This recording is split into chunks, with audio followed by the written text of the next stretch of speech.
Good morning. It's another Wednesday. Looking ahead to the first full week of Advent. We celebrated the first Sunday of Advent last Sunday. I'm hoping that you had a great Thanksgiving. I know we did. We had our grandkids in the house. It was a lively 3 days. We had such a great time. I didn't do a video last week simply because we did have a house full. And so I'm held off to today to wish you a great Thanksgiving. Also to wish you a very meaningful Advent season ahead as we celebrate the coming of Christ to this earth. I want to just mention a couple of things. First of all, beginning tonight at 7 o'clock, you should get a Zoom link sometime today, and that link will be to a Vesper service that is being put on by the three congregations, American Baptist congregations here in Lincoln, First Baptist, Belmont Baptist, and Second Baptist. And so I hope that you'll tune into that. It'll be 3 weeks. It'll be tonight, next week, and the following week, Wednesdays at 7 o'clock. And I hope that you'll be part of that. So you should receive that link today by email. I want to encourage you to join us also on Sundays on Zoom. Again, you should be sent a link for that. This last Sunday, I know our online attendance was down a little bit, probably because a lot of people may have been traveling or may have been busy with Thanksgiving holiday. But I do want to encourage you, just because we're not meeting live does not mean that the church is not alive and active. And it's a time of worship that you can come together even in your own home and spend a few minutes in worship. My main message during the Advent season, and really this entire fall, has not been to dismiss the seriousness of the COVID-19 virus. I've not done that at all. I hope that it wasn't perceived that way, but rather what I'm saying is that God has always moved in the most desperate times in history. I don't want us to become overcome and despondent because of this virus, but rather to allow this to be a time where God really works in our lives.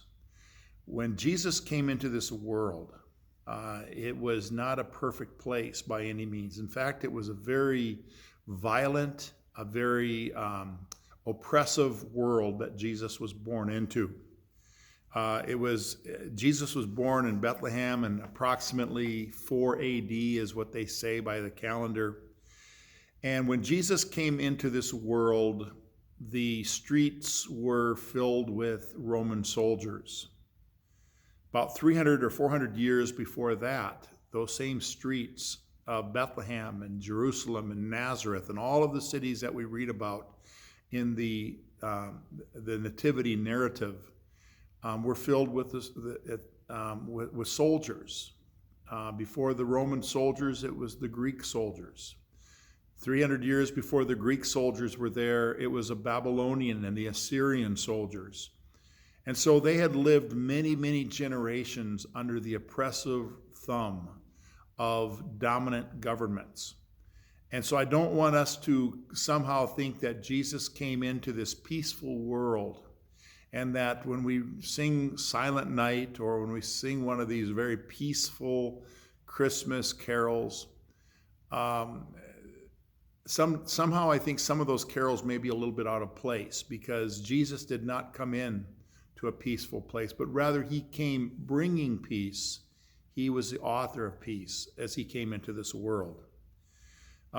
We traveled to Israel several years ago. I think it was 2012, I think it was, when we traveled to Israel.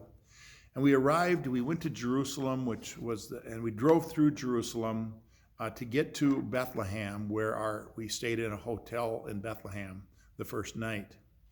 And when we got up the next day, we went just south of Bethlehem. So Bethlehem is south of Jerusalem, and just south of Bethlehem, about 2 or 3 miles, is a hill that rises above the plains and the hills of the Judean countryside. It's not originally a hill. That hill was man-made. It was built to conceal what was inside of that hill. Over 2,000 years ago, Herod built a palace just south of Bethlehem. And he mounded up the earth around that. He had Roman soldiers and slaves mound up the earth around that to make it look like a hill, so that the approaching enemy would think it was simply a hill and not this imposing palace. We know the story of Herod and how evil, how vindictive, how insecure, how pathological he was in the way he oppressed the people of his land, the Palestinian people, the Jewish people, and so on. And so we think of Jesus being born right in the shadow of that imposing palace just south of his birthplace.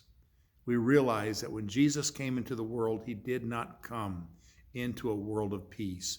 Rather, he came bringing peace. May God bless you during this Advent season, and I'll see you next week. God bless.